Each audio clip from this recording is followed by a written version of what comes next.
አክብሮታይ ሰላምታችን በያላችሁበት ይድረስ የተወደዳችሁ የኢትዮ ፎረም ቤተሰቦች እነሆ የዕለቱን ዘገባዎቻችንን ከዚህ እንደሚከተለው ወደ እናንተ ማድረስ ጀመርን። አበይት ነጥቦቹን በቅድሚያም ብልጽግና ባለስልጣኖች የአፄ ቴዎድሮስን ጽዋ ተጎነጩ ያለበት መግለጫ እያነጋገረ ነው። ጄኔራሉ ፋኖ ቀበሌ የማይቆጣጠርም ሲሉ፣ የባህር ዳር ከንቲባ ደግሞ በዋና ዋና ከተሞች ጭምር እየተጠቃን ነው ሲሉ ገልጿል። በክልሉ የሚፈጸሙ ጥቃቶች ሲቀጥሉም የፋኖ ኃይሎች ደግሞ የድል ዋዜማ ላይ ደርሰናል በማለት አሳውቋል። በቀዳሚነት የምንመለከተው ጉዳይ ይሆናል። የሀገሪቱ ጦር በጠለፈው ወታደራዊ ግንኙነት የኢትዮጵያን ቅጥረኛ ወታደሮች በዓለም አቀፉ ጦርነት እየተሰማሩ ነው አለ። ይህ በእንዲህ እንዳለ ለአብይ አህመድ ጦር መሳሪያ የሚያቀርበው ሀገራት ላይ ከኢራኑ ጦርነት ጋር በተያያዘ ሰበብ ነው የተባለ ጥቃት በጦር መሳሪያ ፋብሪካዎች ላይ እየደረሱ ይገኛሉ። ተጨማሪውን አዘጋጅተናል። የትግራይ ጊዜያዊ አስተዳደር የፖለቲካዊ መፍትሄ ጥሪ ያቀረበም። በክልሉ በተለያዩ መስኮች እያጋጠመ ያለው ቀውስም ተባብሶ ቀጥሏል። የአስገድዶ መሰወርና የዘፈቀደ ስርዓቶች መበራከታቸውን ደግሞ ተቋሙ አሳውቋል። እንመለከተዋለን። ባለስልጣኗ ተገደሉ። የክልሉ መንግስት ከፍተኛ አመራር በተተኮሰባቸው ጥይት ነው በጉዞ ላይ ያሉ ተገድለዋል የተባለው ሌላኛው መረጃችን ነው። ኢራን ኔታንያሁ አልሞትኩም አለሁ ባሉ ማግስት የአሜሪካና የእስራኤል ባለስልጣናትን አድናለሁ ስትል አስጠነቀቀች። የሀገሪቱ ዜጎች በራሳቸው አቆጣጠር አዲስ ዓመት የተቀበሉበት ዕለትን በጦርነት አሳልፈዋል። ዶናልድ ትራምፕ ደግሞ ዘገያቸው ሲሉም አያቶላሁ በበኩላቸው እየታገልናቸው ነው በማለት ገልጸዋል። የተወደዳችሁ የኢትዮ ፎረም ቤተሰቦች አብራችሁን ስትቆዩ እነዚህንና ሌሎችን መረጃዎችን ታደምጣላችሁ። ሰናይ ቆይታ ይሆንላችሁ። ብልጽግና ባለስልጣኖች የአፄ ቴዎድሮስን ጽዋ ተጎነጩ ያለበት መግለጫው እያነጋገረ ነው። ጄኔራሉ ፋኖ ቀበሌ የማይቆጣጠርም ሲሉም፣ የባህር ዳር ከንቲባ ደግሞ በዋና ዋና ከተሞች ጭምር እየተጠቃን ነው ሲሉ ገልጿል። በክልሉ የሚፈጸሙ ጥቃቶች ሲቀጥሉ የፋኖ ኃይሎች ደግሞ የድል ዋዜማ ላይ ደርሰናል ሲሉ አሳውቋል። በተለይም ከሰሞኑ በክልሉ ደቡብ ጎንደር ዞን የነበረው ሁነት መነጋገሪያ ነበር። የተገደለ የተማረከ የመንግስት ኃይል የተወሰደ የጦር መሳሪያ ሀዝም የነበረውን ውድመት ግዝፈት የሚያመላክት ሆኗል። ትናንት መከላከያው ጽንፈኛው የሚለው የፋኖ ኃይሎችን ጥቃት ከሽፏል በሚል በገለጸበት ማግስት የተሰራጨው የብልጽግናው አስተዳደር መግለጫ ደግሞ ውሸት የሚል አንድምታ ያለውም ሆኗል። ይህ የብልጽግና የዞኑ መዋቅር መግለጫም አመራሮቻችን ተሰውተዋል፣ የአፄ ቴዎድሮስን ጽዋ ተጎንጭተዋል የሚል ይዘትም አለው። ለእርስ በርስ መገዳደር አፄ ቴዎድሮስ በዚህ አካባቢ እንደ ምሳሌ ሲቀርቡ ያሁኑ የመጀመሪያ አይደለም። ከዚህ በፊትም የክልሉ ርዕሰ መስተዳድር የነበሩት አቶ አገኘሁ ተሻገር በሌላ የእርስ በርስ ጦርነት ላይ ጥይት ሊጠጡ ቃል ገብተው ጥይቱንም ወደ መተራመስ የከተቱት ክልሉንም ትተው ወደ አዲስ አበባ መሸሻቸው የሚታወቅ ነው። የሆኖ ሆኖ የብልጽግናው የቀጠናው አስተዳደር የሀዘን መግለጫ ደግሞ በዞናችን ባሉ ንፋስ መውጫና ሐሙሲት ከተማ ላይ ግጭት በመፍጠር በስራ ላይ ያሉትን የላይ ጋይንት፣ የወገዳ፣ የንፋስ መውጫ፣ የደራና ሐሙሲት ከተማ የፖለቲካ አመራርና የጸጥታ መዋቅራችን ላይ ያነጣጠረ የጥፋት ጥቃት ተፈጽሞብናል። ጀግኖቻችን ለባዳና ለተላላኪ እጅ አንሰጥም፣ ህዝባችንንም ጥለን አንሸሽም በማለት የአፄ ቴዎድሮስን ጽዋ ተቀብለዋል ይላል። በዚህ ቀጠና ውጊያ በደርዘን የሚቆጠሩ የብልጽግናው አመራሮች ከመገደልና ከመማረካቸው ባሻገር በሺዎች የሚቆጠሩ ጦር መሳሪያ መወሰዱናም በመቶዎች የሚቆጠሩ የመንግስት የጸጥታ ኃይሎች መገደልና መጎዳታቸውም የሚታወቅ ነው። እንዲህ ባለ ቀውስ ውስጥ ስምሪት የተሰጣቸውና ይህንን ቀውስ እንደ መልካም አጋጣሚ የሚቆጥሩ የኦህዴድ ብልጽግናው ስልጣን አስጠባቂ ወታደራዊ አዛዦች ግን ዛሬም ተደምስሰዋል ላይ ናቸው። የሌትናንት ጀነራል መሐመድ ተሰማ ምክትል የሆኑት ሜጀር ጀነራል ተስፋዬ ረጋሳ ያደረጉት ንግግርም ለዚህ ማሳያ ነው። እኒህ ወታደራዊ አዛዥ ፋኖ በአሁኑ ሰዓት ቀበሌ ይዞ መቆየት የማይችልበት ደረጃ ላይ ነው በሚልም ነው የሚናገሩት። ቀበሌም ላይ የሌለ ኃይል ከሆነም ከየትኛው ኃይል ጋር ነው እየተዋጉ ያሉት የሚለውን የሚያውቁት ግን እርሳቸውና መሰሎቻቸው ብቻ ይሆናሉ። እነዚህ ወታደራዊ አዛዦች ይህንን ሲሉም የቀጠለው ጦርነት ገፈት ቀማሽ እየሆኑ የሚገኙት የብልጽግና የመካከለኛና ዝቅተኛ አመራሮች ግን እንኳን በቀበሌ በዋና ዋና ከተሞቻችን ሳይቀር ተጠቃን፣ ደብረ ታቦር እንኳን የቅርብ ምሳሌ ናት ሲሉ ነው የዋሉት። የባህር ዳር ከንቲባ ደግሞ ለአብነት የሚጠቀሱ ናቸው።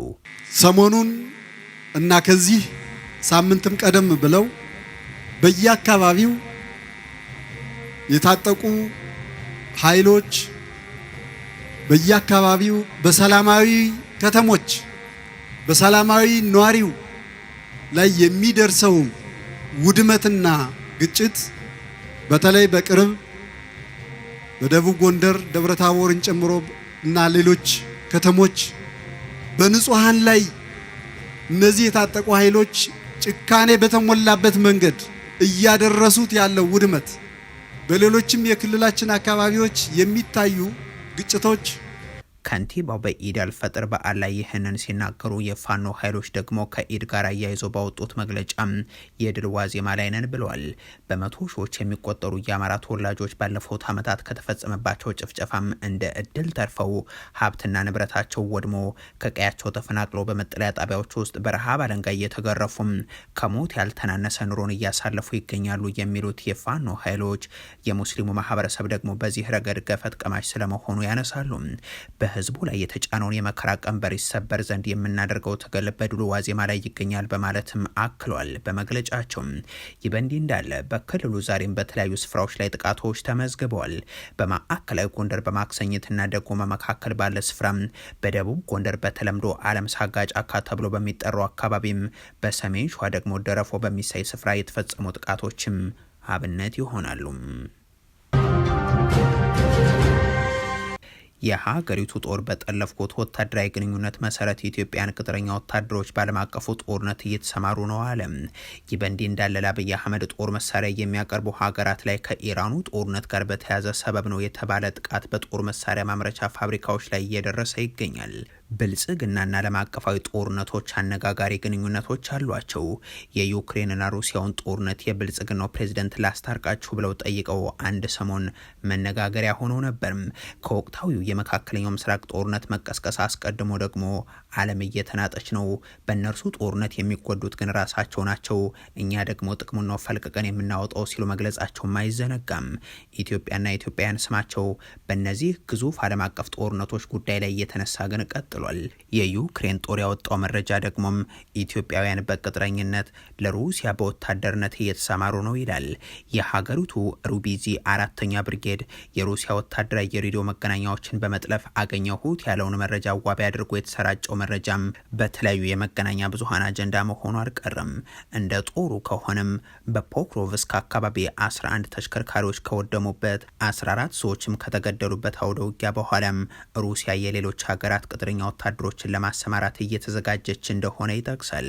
እነዚህ ቅጥረኛ ወታደሮች ደግሞ ከኢትዮጵያና ከሞሮኮ ናቸውም ይላል።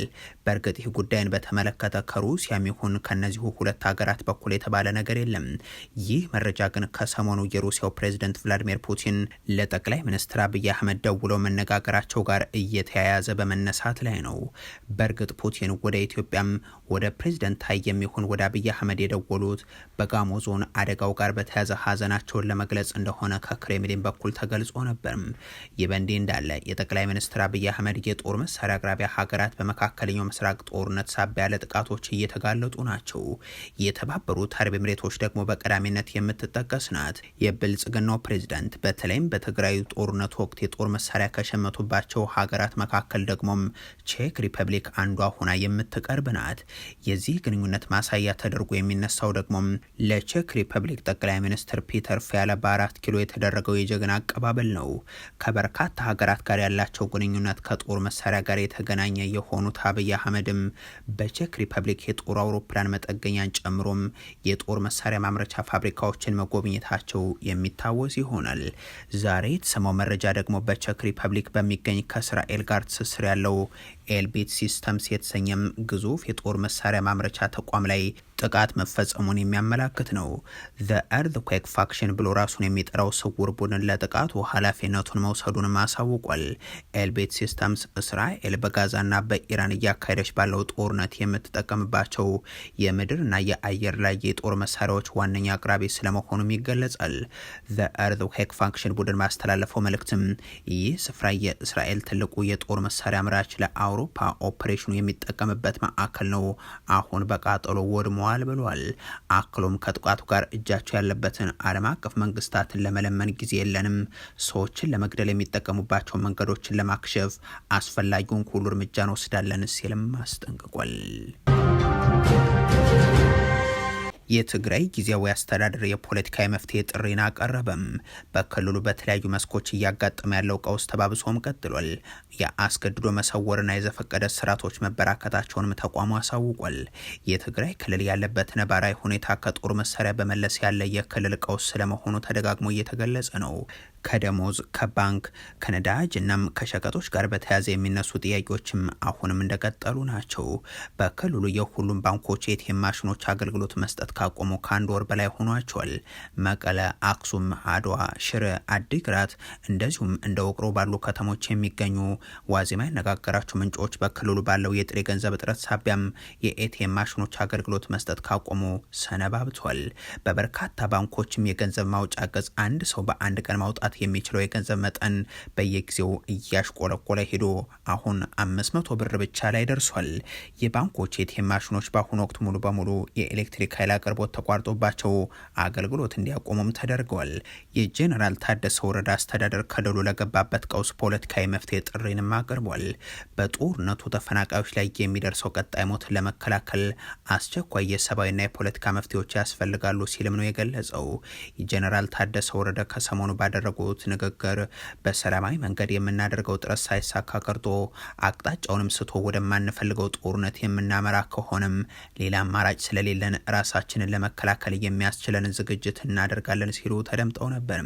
ጊዜያዊ አስተዳደራቸው አሁን ባወጣው መግለጫ ደግሞም ተፈናቃዮች ወደ ቀያቸው በቶሎ ካልተመለሱ ከመጪው የክረምት ወቅት ጋር ተዳምሮ የከፋ የሞት አደጋ ሊደቀንባቸው ይችላል ሲል አስጠንቅቋል።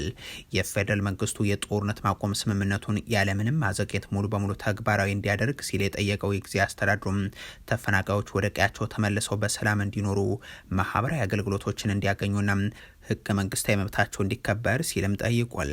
የትግራይ ህዝብ ለተፈናቃዮች ሰብአዊ እርዳታን ማሰባሰብ እንዲቀጥልም የጊዜያዊ አስተዳድሩ ጥሪ አቅርቧል። ከሰሞኑ በክልሉ የተለያዩ የስራት ተግባራት ተደጋግመው ሲዘገቡ እንደነበርም ይታወቃል። ቅድሚያ ለሰብአዊ መብቶች ደግሞ በትግራይ ክልል የሰብአዊ መብት ይዞታ እያሽቆለቆለ መምጣቱን ይገልጻል። ድርጅቱ እንደሚለው በክልሉ አሳሳቢ ያለው አስገድዶ መሰወርና የዘፈቀደ ስርዓት እየጨመረ ይገኛል። ባለስልጣኗ ተገደሉ። የክልሉ መንግስት ከፍተኛ አመራር በተተኮሰባቸው ጥይት ነው ተገድለዋል የተባለው። የሀገሪቱ የሰላም እጦት ሰላም ያጣችሁት ጭንቅላታቸው ውስጥ እንጂ ሰላም ነን እንደሚሉት የሀገሪቱ መሪዎች ንግግር ያለ አይደለም። የጸጥታ ቀውሱ በየቀኑ እየቀጠፈ ያለው ዜጎችንም ብቻ አይደለም። ከሰሞኑ እንኳን በታችኛው እርከን ያሉ የደቡብ ጎንደር ዞን የተለያዩ አመራሮች ተገድሏል፣ ቆስለው አሊያም ተይዘውም ተወስዷል። ከትናንት በስቲያ ደግሞ በሌላኛው የሀገሪቱ ክልል ባለስልጣኗ ተገድሏል። በደቡብ ኢትዮጵያ ክልል የወሳኝ ኩነቶች ምዝገባ ኤጀንሲ ምክትል ዋና ዳይሬክተር የነበሩት ወይዘሮ አዱኛ አዛዥ ናቸው መገደላቸው የተነገረው። የባለስልጣናን መገደል በተመለከተ መግለጫን የሰጠው የክልሉ መንግስት በታጣቂዎች በተፈጸመባቸው ጥቃት ህይወታቸው አልፈዋል ብሏል። የተቋሙ ምክትል ዋና ዳይሬክተር ጥቃቱ የተፈጸመባቸው ከመንግስታዊ የስራ ተልዕኮ በመመለስ ላይ ሳሉ መሆኑንናም በሕክምና ሲረዱ ከቆዩ በኋላ ህይወታቸውን ማለፉንም ገልጿል። ጥቃቱ ተገቢ ያልሆኑ ፍላጎቶችን በጉልበትና በነፍጥ ለማስፈጸም የሚደረግ የጥቂት ኋላ ቀር ቡድኖች የጥፋት መንገድ ነው ሲልም ያክላል የክልሉ መንግስት መግለጫ። የክልሉ አስተዳደር በባለስልጣኑ ላይ ጥቃቱን የፈጸሙት አካላት ማንነትና የተፈጸመበትን ስፍራ በተመለከተ ግን ያለው ነገር የለም። ይሁን እንጂ ምክትል ዋና ዳይሬክተሯም ከኮንሶ አካባቢ ወደ አርባ ምንጭ ከተማ በመመለስ ላይ እያሉም በታጣቂ ኃይሎች በጥይት ተመተው ህይወታቸው ማለፉን ለጉዳዩ ቅርበት ያላቸው ምንጮች ገልጸዋል። ከሳቸው ጋር የነበሩ ሹፌሩን ጨምሮ ሌሎች ግለሰቦች በህይወት ሲተርፉም ባለስልጣኗ ግን በአራት ጥይቶች ተመተው ተገድለዋል ተብሏል። ኢራን ኔታንያሁ አልሞትኩም አለሁ ባሉ ማግስት የአሜሪካና የእስራኤል ባለስልጣናትን አድናለሁ ስትል አስጠነቀቀች። የሀገሪቱ ዜጎች ደግሞ በራሳቸው አቆጣጠር አዲስ ዓመት የተቀበሉበትን ዕለት በጦርነት አሳልፈዋል። ዶናልድ ትራምፕ ዘገያቸው ሲሉ አያቶላሁ በአንጻሩ እየታገል ነው በማለት ገልጿል። አሜሪካና እስራኤል የከፈቱባትን ጥቃት ተከትሎ 3 ሳምንታት በሆነው ጦርነት ውስጥ የምትገኘው ኢራን በራሷ የዘመን አቆጣጠር መሰረት አዲስ ዓመቷን ጀምራለች። በስጋት ውስጥ የሚገኙት ኢራናውያንም አዲሱን ዓመት ምን ይዞ እንደሚመጣ እርግጠኛ ባይሆኑም በጦርነት ግን ጀምረውታል። በዚህ ጦርነት በኢራን ብቻ ሳይሆን አላስቃ መስጅድም ከ6 አስርት ዓመታት በኋላ የኢድ አልፈጥር ሰላት ሳይሰገድበት ቀርቷል። በአላስቃ መስጅድ የኢድ አልፈጥር ስግደት ለመጨረሻ ጊዜ ሳይካሄድ የቀረው እንደ ፈረንጆቹ አቆጣጠር በ1967 የነበረ ሲሆን ያኔ በአካባቢው ጦርነት በመስፈኑም ነበር። ዛሬም የኢድ አልፈጥር በዓልን ምክንያት በማድረግ መስጂዱ ይከፈታል የሚል ተስፋ የሰነቁ በርካታ ሰዎች የኢድ አልፈጥር ስግደታቸውን ለማድረግ ወደዛው አቅንተው ነበር። ነገር ግን ዛሬም መስጂዱ አቅራቢያ የሚሳኤል ተኩስ እንጂም የታሰበው አልሆነም። የሚሳኤል ተኩሱን ተከትሎ ስብርባሪዎችም አርፏል። አንድ ሰው መጎዳቱም ተሰምቷል። የእስራኤልና የአሜሪካ ጥቃት የኢራን መሪዎችን መግደሉም ቀጥሏል። የኢራን አብዮታዊ ዘብ ቃል አቀባይና ምክትል የህዝብ ግንኙነት ኃላፊ የሆኑት አሊ ሙሐመድ ናሃኒም በአሜሪካና እስራኤል ጥቃቶች መገደላቸውን የሀገሪቱ ብሔራዊ ቴሌቪዥን ይፋ አድርጓል። አሊ መሐመድ ናአኒም የአብዮታዊ ዘቡን ለ10 ዓመታት ያገለገሉ ሲሆን ባለፉት 2 ዓመታት ደግሞ ቃል አቀባይ በመሆን ሰርተዋል። ከኢራን ከፍተኛ ባለስልጣናት ግድያ ጎን ለጎን በተለያዩ የመገናኛ ብዙሃን በኩል ከሰሞኑ ተደጋግሞ ሲገለጽ የሰነበተው ጉዳይ የእስራኤሉ ጠቅላይ ሚኒስትር ቤንያሚን ኔታንያሁ ተገድለዋል የሚለው ነው። ኔታንያሁ ትናንት በሰጡት መግለጫ ግን አለው በማለት በተደጋጋሚ ሲናገሩት ሰምቷል። አክለውም በኢራን እግረኛ ሰራዊትም ሊሰማራ የሚችልበት እድልን አንስቷል። በኢራን ውስጥ ትርጉም ያለው የመንግስት ለውጥን ለማምጣት ከአየር ጥቃቱ ባሻገር የምድር ላይ እርምጃ የግድ አስፈላጊ ነው ብለው አንዱን አያቶላህ በሌላ አያቶላህ ወይንም ደግሞ ሂትለርን በሌላ ሂትለር መተካት አንፈልግም በማለት ስር ነቀል ለውጥ ያስፈልጋል ሲሉም አብራርቷል። ኢራን ደግሞ ኔታንያሁን ጨምሮ የእስራኤልና የአሜሪካ ሹማምንትን አድናለው ስትል አስጠንቅቃለች። በአሜሪካና እስራኤል ጥቃት በርካታ ባለስልጣኖቿ የተገደሉባት ኢራን በአጻፋው የአሜሪካና የእስራኤል ባለስልጣናትን እንደዚሁም ወታደራዊ አዛዦችን በየትኛውም ቦታ ላይ ኢላማ አደርጋለሁ ስትል ነው የዛተችው። የሀገሪቱ ጦር ኃይሎች ቃል አቀባይ በሁለቱ ሀገራት ባለስልጣናት ላይ ለሚፈጸሙ ጥቃቶች የሀገሪቱ ሰራዊት ክትትል እያከናወነ ነው ብለዋል። ቃል አቀባዩ ፈሪዎቹ ባለስልጣኖቻችሁን፣ የጦር አዛዦቻችሁን፣ ፓይሎቶቻችሁን እንደዚሁም ወታደሮቻችሁን በአይነ ቁራኛ እየተከታተልናቸው ነው ብለዋል። አክለውም በዓለም ዙሪያ ባሏቸው ፓርኮች፣ የመዝናኛ ቦታዎችና የቱሪስት ቦታዎች ሁሉ ባለን መረጃ መሰረት ከዚህ በኋላ ደህንነታችሁ የተጠበቀ አይሆንም በማለትም ኢላማ እንደሚያደርጓቸው ዝቷል። 3 ሳምንት በሆነው በዚህ ጦርነት የሀገሪቱ ጠቅላይ መሪን ጨምሮ በርካታ ከፍተኛ ፖለቲካና ወታደራዊ ባለስልጣናትን ኢራን አታለች። ዛሬም ድረስ በቪዲዮ ያልታዩት ተተኪው ጠቅላይ መሪ አያቶላህ ሞጅተባህ የፋርስ አዲስ ዓመት መጀመርን አስከትሎ ባስተላለፉት የጽሁፍ መልእክታቸው ደግሞም ዘንድሮ በብሔራዊ አንድነትና በብሔራዊ ደህንነት ስር የሚመራ የትግል ዓመት ይሆናል ሲሉ ሰይመውታል። የአሜሪካው ፕሬዚደንት ዶናልድ ትራምፕ ደግሞ በጣም ዘገያችሁ ብለዋል። ይህንን ያሉት ደግሞ ለብሪታንያ መንግስት ነው። የብሪታንያ መንግስት አሜሪካ በብሪታንያ የሚገኙ ወታደራዊ ጦር ሰፈሮችን በመጠቀም በሆርሙዝ የባህር ወሽመጥ ላይ በሚንቀሳቀሱ መርከቦች ላይ ጥቃትን በሚሰነዝሩ የኢራን የሚሳኤል ጣቢያዎች ላይ ወታደራዊ እርምጃን እንድትወስድ ፍቃድ መስጠቱን ያሳወቀው ዛሬ ነው። አሜሪካ የብሪታንያን የጦር ሰፈሮች እንድትጠቀም የተፈቀደው በቀጠናው ያለውን የጋራ የመከላከል ደህንነት ለማረጋገጥ ሲባል ነውም ብሏል። ይህም አሜሪካ በሆርሙዝ ወሽመጥ ላይ የሚንቀሳቀሱ መርከቦች ላይ ጥቃት ለመሰንዘር ጥቅም ላይ የሚውሉትን የኢራን የሚሳኤል ጣቢያዎችና ወታደራዊ አቅሞችን ለማዳከም የምታደርገውን የመከላከል ዘመቻም የሚያካትት ይሆናል። ይህ ውሳኔ በምዕራባውያንና በኢራን መካከል ያለውን ወታደራዊ ፍጥጫም ወደ አዲስ ምዕራፍ ያሸጋገረው ሲሆን የባህር ላይ ንግድ መርከቦች ደህንነት ለመጠበቅ የሚወሰደው እርምጃ ተጠናክሮ እንደሚቀጥልም ማሳያ ተደርጎ ተወስዷል። ይህ በእንዲህ እንዳለ የአሜሪካው ፕሬዚደንት ዶናልድ ትራምፕ የኔቶ አጋሮቻቸው የሆርሙዝ ወሽመጥን ከኢራን ጥቃት ለመጠበቅ እንዲተባበሯቸው ያቀረቡት ጥያቄ ባለመቀበላቸው ፈሪዎች ሲሉ ገልጸው ኔቶን ደግሞ የወረቀት ላይ ብቻ ነብር በማለት ወርፈውታል። ፕሬዚደንቱ በማህበራዊ ሚዲያ ገጻቸው ላይ ባሰፈሩት ጽሁፋቸው በሆርሙዝ ወሽመጥ የሚተላለፉ መርከቦችን መጠበቅ ለኔቶ አባል ሀገራት ቀላል ይሆን ነበር በማለት ለመሳተፍ ባለመፍቀዳቸው ነው ትችታቸውን ያሰሙት። ትራምፕ በሚዲያቸው ላይ ባሰራጩት ጽሁፍ የሰሜን አትላንቲክ ጦር ቃል ኪዳን ድርጅት ሀገራት ማህበርም ኔቶንና አባላቱን ክፉኛ አብጠልጥለዋቸዋል። ካለ አሜሪካ ኔቶ የወረቀት ላይ ነብር ብቻ ነው። ኢራን ኒውክሌር እንዳትታጠቅ በሚደረገው ፍልሚያ ውስጥ ለመሳተፍ አልፈለጉም። አሁን ጦርነቱን በወታደራዊ ኃይል አሸንፈናል።